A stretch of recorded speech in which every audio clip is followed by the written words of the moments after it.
Injury হতে ফেরার পর ২ ম্যাচে ৩টি গোল করেছেন লাউতারো মার্টিনেজ। অন্যদিকে বিমানের গতিতে উড়ে চলেছেন হুলিয়ান আলভারেজ। পরিসংখ্যান শুনে অবিশ্বাস্যই লাগবে, তবে সত্য হচ্ছে এটাই যে শেষ ৩টি ম্যাচে সব মিলিয়ে ৮ গোলে অবদান রেখেছেন অ্যাটলেটিকো মাদ্রিদের এই খেলোয়াড়, যেখানে গোল করেছেন ৬টি আর অ্যাসিস্ট আছে ২টি। তার অবিশ্বাস্য ফর্মে উঠছে তার দল। রিয়াল মাদ্রিদকে আগের ম্যাচে ৫ গোল খাইয়ে দেওয়ার পর এদিন চ্যাম্পিয়ন্স লিগে তারা মাঠে নামে এনরিক্ট ফ্রাঙ্কফুর্টের বিপক্ষে। একে তো আছে দারুণ ছন্দে, তার উপর আবারও ঘরের মাঠেই খেলা, সেখানে গোলের জন্য অপেক্ষাই করতে হয়নি তাদেরকে। ম্যাচের ৪ মিনিটে যখন দর্শকরা খেলা দেখার জন্য প্রস্তুতি নিচ্ছিলেন, তখন রাসপাদোরির গোলে এগিয়ে যায় অ্যাটলেটিকো। এরপর অবশ্য দ্বিতীয় গোলের জন্য অপেক্ষা করতে হয় ৩৩ মিনিট পর্যন্ত। এবার বল জালে জড়িয়ে দেন রবিন দে নোরমান, তার উদ্দেশ্যে বল বাড়িয়ে দেন আন্তোয়ান গ্রিজম্যান। এদিকে ছন্দে ফেরা গ্রিজম্যান নিজেই করেন তৃতীয় গোল।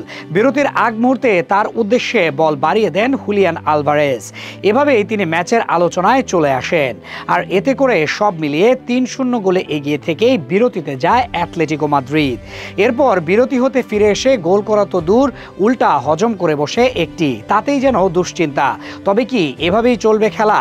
এর মাঝে ৬৭ মিনিটের সময় একটি গোল করেন গ্রিজম্যান, তবে সেটা বাতিল হয় ভিএআর এর কারণে। এরপর আসে আর্জেন্টাইন কানেকশন। একদিকে অ্যাসিস্ট করেন হুলিয়ান আলভারেজ, তার বাড়ানো বল হতে দারুণ এক হেডে সেটা জালে জড়িয়ে দেন ক্লাবের কোচ দিয়েগো সিমিওনের ছেলে জিউলিয়ানো সিমিওনে। তিনিও তো একজন আর্জেন্টাইন খেলোয়াড়।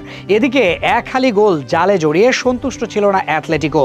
৮২ মিনিটে পেনাল্টি হতে গোল করেন হুলিয়ান আলভারেজ। তার করা পানেনকা শট ছিল দেখার মতো, বিশেষ করে তার শট ছিল অতিরিক্ত ধীরে, যেন পানেনকা। শেষ পর্যন্ত তার ২ অ্যাসিস্ট ও ১ গোলে ভর করে ৫ গোলের বড় জয় নিয়ে মাঠ ছাড়ে অ্যাটলেটিকো। এই নিয়ে শেষ ৩ ম্যাচে ৮ গোলে অবদান রাখলেন তিনি। এর আগে মাদ্রিদকে ৫-২ গোলে হারানোর দিনে করেন জোড়া গোল, আর রায়ো ভায়োকানোর সাথে তার হ্যাটট্রিকে দল জয় পায় ৩-২ গোলে। আর্জেন্টিনার নাম্বার ৯ যেমন উঠছে, তেমনি ইনজুরি হতে ফিরেই ছন্দে এসেছেন লাউতারো মার্টিনেজও। সেরি আতে আগের ম্যাচে একটি গোল আসে তার পায়ে, এবার চ্যাম্পিয়ন্স লিগে করলেন ২টি গোল।